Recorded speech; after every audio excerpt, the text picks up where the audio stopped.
Welcome! In today's What I've Learned tutorial, I'll explain step by step how I've created my self-introduction video. Let's watch it, and then I'll break it down.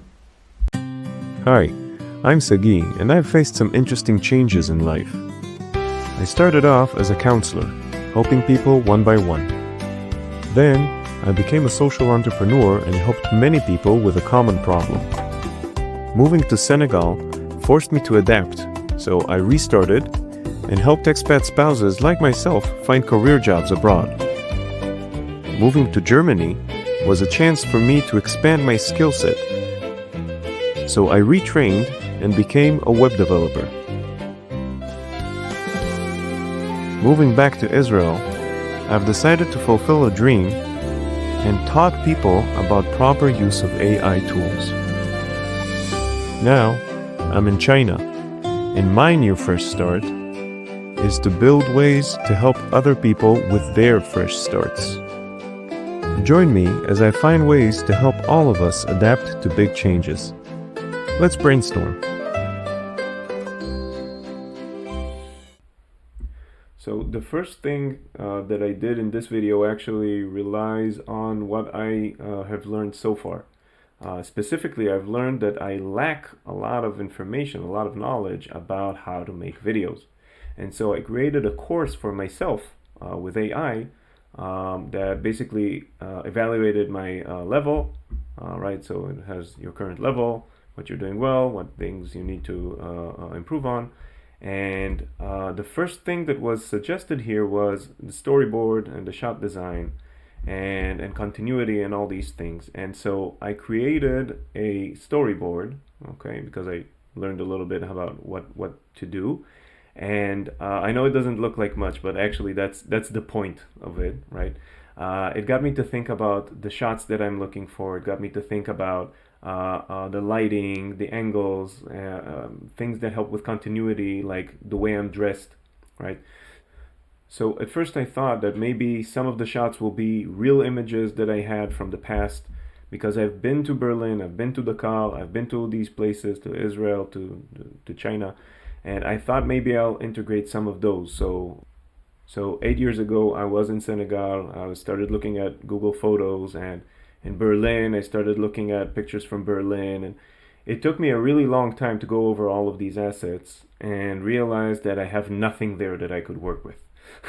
Almost nothing. It was very frustrating, and I wasted a lot of time with that.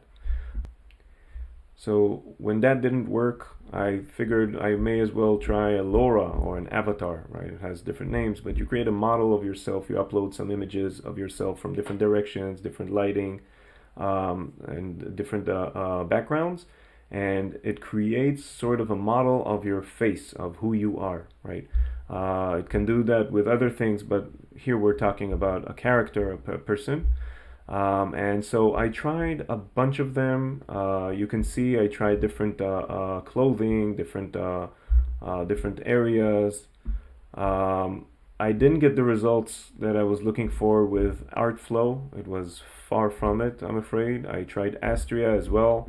I got some good results, but then I also got some really bad results, which was very frustrating. And the last thing that I tried in this regard was a reference image. It's not a LoRa, but a reference image with Runway. Some of it was good, but some of it was not, and it was not something that I could actually count on.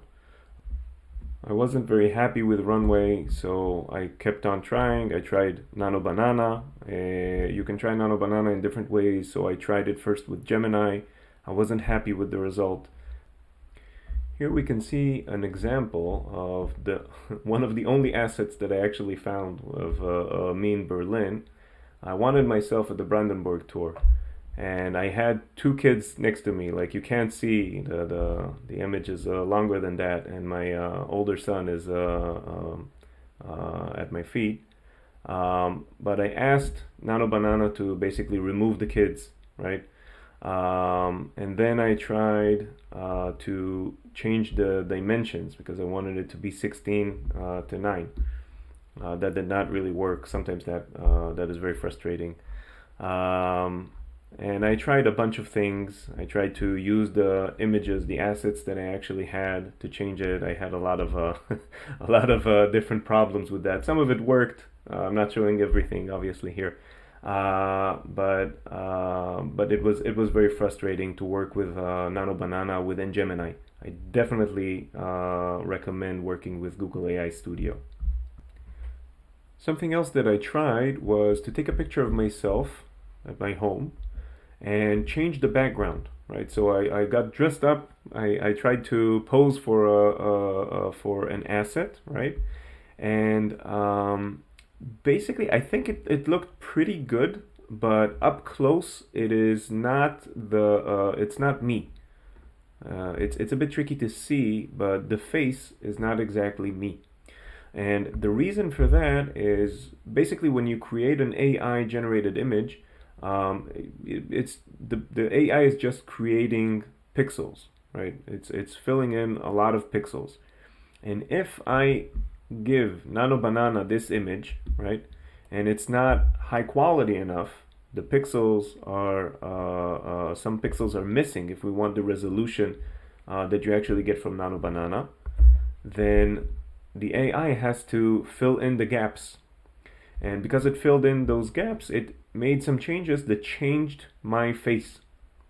And so I was not happy with that, but I may keep that in mind for future references. If I have a better camera, or maybe that's a good reason to invest in a camera. I just use my phone for this one, but that could work technically. And then I tried Nano Banana with Google AI Studio. Now with Google AI Studio, it worked a lot better, and that was actually the assets that I used.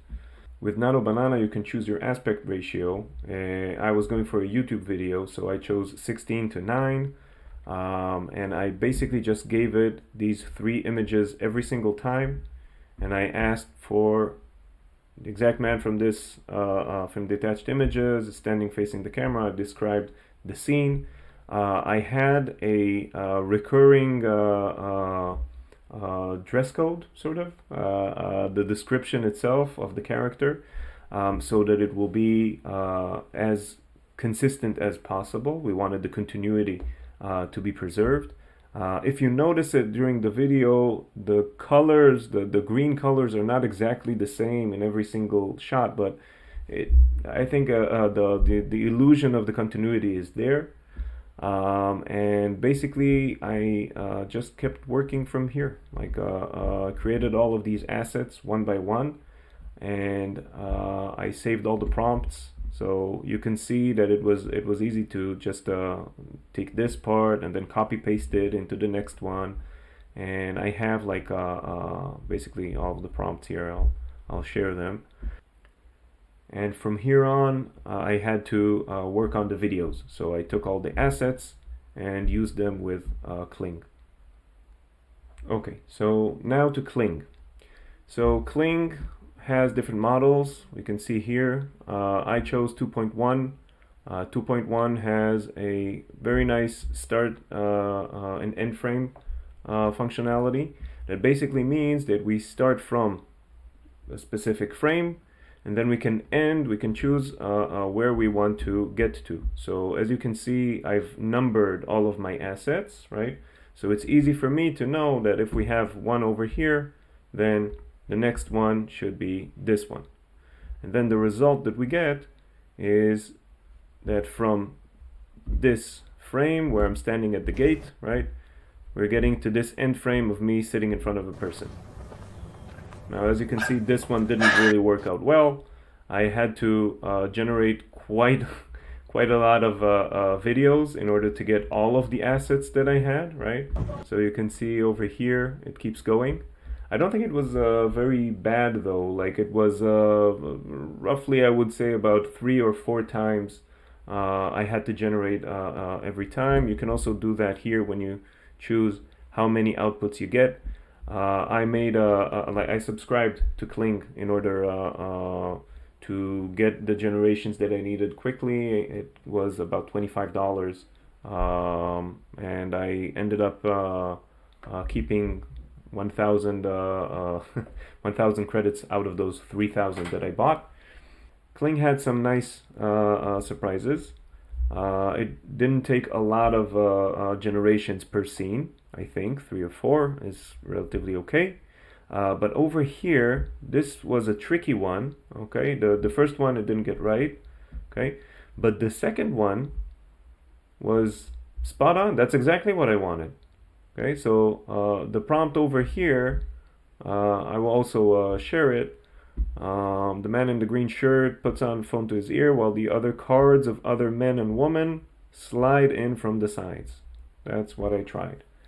And that's what we got, which is pretty smooth.